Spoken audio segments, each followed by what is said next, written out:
Hey everyone, today I want to talk to you about euphemisms in English. Now, if you're wondering to yourself, well, what is a euphemism? That's a great question. A euphemism is a phrase or expression that is polite, it's pleasant, and what it does is that it is substituted for another phrase or expression that may be considered a little too direct, perhaps mean, or maybe it's even embarrassing. So instead of saying something that a person might get offended by, or that's just not a very nice thing to say, or like I said, it could be embarrassing, people will use a euphemism instead in its place so that they can sound a bit more polite, or you could even just have some fun with these phrases and expressions and kind of joke around with them. So I want to talk to you about some common euphemisms in English because that's going to help your comprehension and it's also going to help you improve your English fluency as well. So let's begin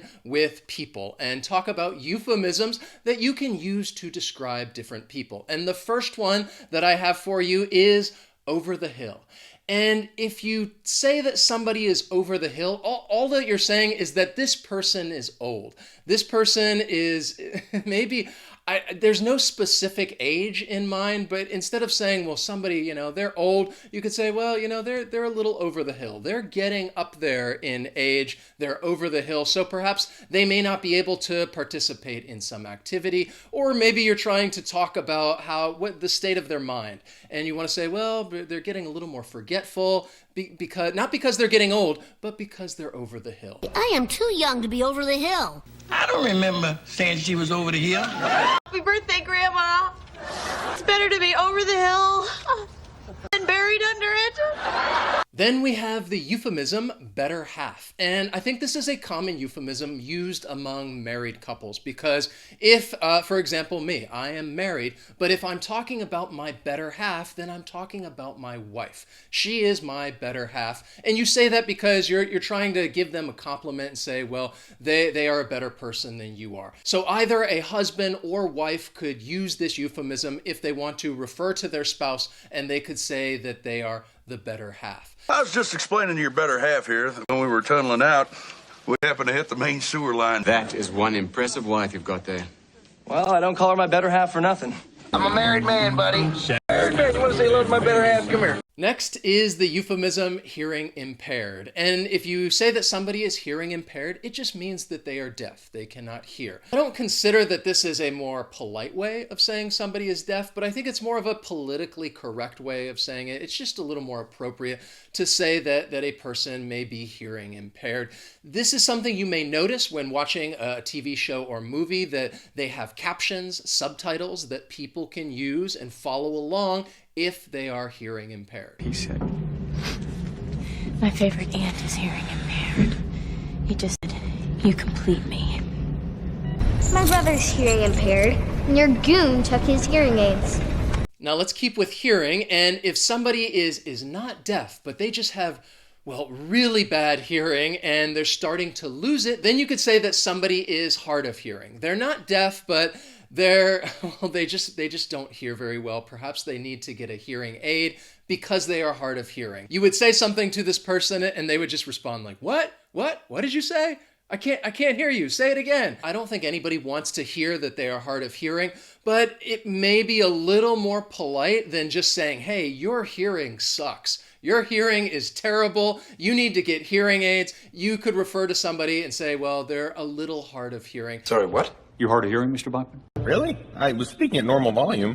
Sorry, man, I'm just a little hard of hearing. Now let's talk about business. And the first euphemism that I want to teach you is downsizing. So this is something that you might hear a company or a business say. They say, okay, in the coming months, we are going to be downsizing, or we're going to experience some downsizing. And it just means that they are going to have to eliminate jobs and let people go and fire them from their jobs. This is a way that a company or business could say it without probably offending a bunch of people or people just getting really, really angry, because a company is not going to come out and say, hey, we're going to fire a bunch of people. Instead, they try to make it sound a little more pleasant, I guess, and they may say that they're going to be downsizing. Downsizing? I have no problem with that. I've been recommending downsizing since I first got here. So what? We're all screwed, that's what. They're gonna downsize in a tech. I had to downsize the payroll department to one guy and an envelope stuffing machine. Next is the euphemism early retirement. And when you talk about an early retirement, it means that somebody was fired and perhaps they are a little older and they're deciding not to go back to work. So they may say, well, I decided to take an early retirement. And in that case, then I might think, well, they may have been fired from their job. I don't know what happened. And they just decided to go ahead and retire. Watch your mouth. Maybe you ought to just take early retirement right now and get some rent-a-cop night security job. Looks like he was forced into early retirement. Now I want to switch gears and go from business to talking about sex as well as pregnancy. And the first euphemism I have for you is the birds and the bees. And this is an expression that refers to sex education, that you are going to talk to somebody and maybe teach them about sexual intercourse. And I think it's common that adults will use this when they're talking about teaching their child or their children about sex education. And they say, I'm going to teach my son or I'm going to teach my daughter about the birds and the bees. I'm going to talk to them about sexual intercourse so that they can learn all about that, the birds and the bees. And it's just a more pleasant way of putting it. And when you're talking to a child to say, let's talk a little bit about the birds and the bees, instead of just saying very directly, today, we're going to talk about sex. Could you tell us about the birds and the bees? I don't think I'm really the right person to do it. But it says in the manual that the scout leader is supposed to tell us about that kind of stuff. Biology as in reproduction? There's no need to be embarrassed about it, Mr. It happens to the birds and the bees. The birds and the bees are not Vulcans, Captain. There comes a time in the life of all humans when, well, as they put it, the birds and the bees. Speaking of sexual intercourse, the next euphemism is carnal knowledge. And if you say that you have carnal knowledge of somebody else, then that just means that you've had a sexual relationship with this person.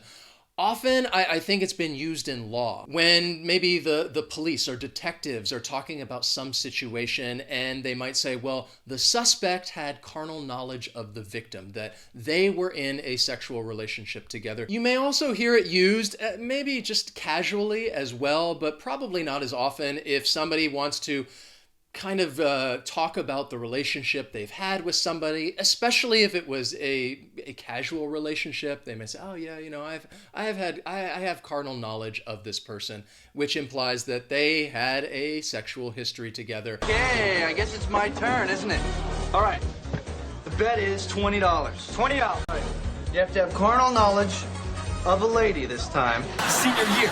Who told Jessica Feldshank that you were sick in bed when in fact you were having carnal knowledge of her sister in our treehouse? Now, continuing our discussion on the birds and the bees, I want to talk to you about pregnancy and a way that you could say that somebody is pregnant. There are a couple euphemisms that you can use. I think overwhelmingly the most common one is just to say that she is expecting. That the woman is pregnant, she is expecting, and basically it's kind of short for saying she's expecting a baby in the future. So a man and a woman could use this instead of just telling people, their friends and family, hey, guess what, we're pregnant. They could say, oh, we're expecting, we're going to have a baby. And somebody could also use it and ask the question, are you expecting? Are you pregnant? When are you expecting? Wanting to know when is the baby due. If you hear it being used, then you know that expecting means somebody's pregnant. You're married?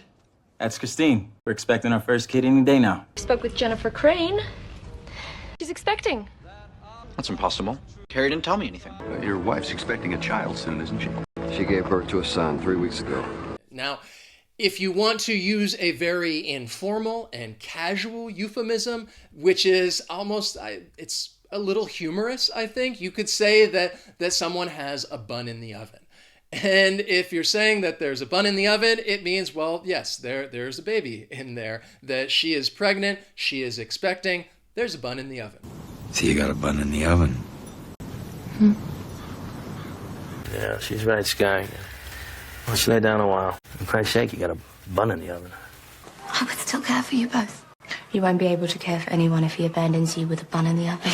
Now, I think it's only natural that we were just talking about somebody who is expecting when there's a bun in the oven, which is the beginning of life. Let's transition to the end of life and talk about death and dying. And a euphemism that you may hear from time to time, or you could even use, is to put down. And what it means is to euthanize and to kill. So often when I think of this euphemism being used, I think about perhaps pets. That there's a pet, a dog or a cat, and they're in very old age, and it's better to go ahead and put them down. Perhaps their quality of life is not very good at all, so the owner may decide to put them down. I have 2 cats, but then I moved to this place with hardwood floors, so I had to put them down. I'm joking. What happened to your lip? Oh, Maud bit me. Should put her down. That's my daughter, ma'am. It was a cute story. We were playing in the backyard. Now, if you've had to put down your pet and then you're talking about it to some friends or family, you could then use a euphemism and say that they're in a better place. And when somebody says that someone is in a better place, it means that they have died, and you're kind of referring that they have moved on into the afterlife, they've gone to heaven, they are in a better place. Now, this doesn't just refer to animals. You can use this when talking about people, and somebody may be offering their condolences to you and saying, I'm sorry that this person passed away. I know they were important to you. And that then you may respond and say, well, they're in a better place. We all have to move on. Grandma's in a better place now. What measure of despair compels one to commit such an act? We can only take comfort in the fact that she is in a better place now.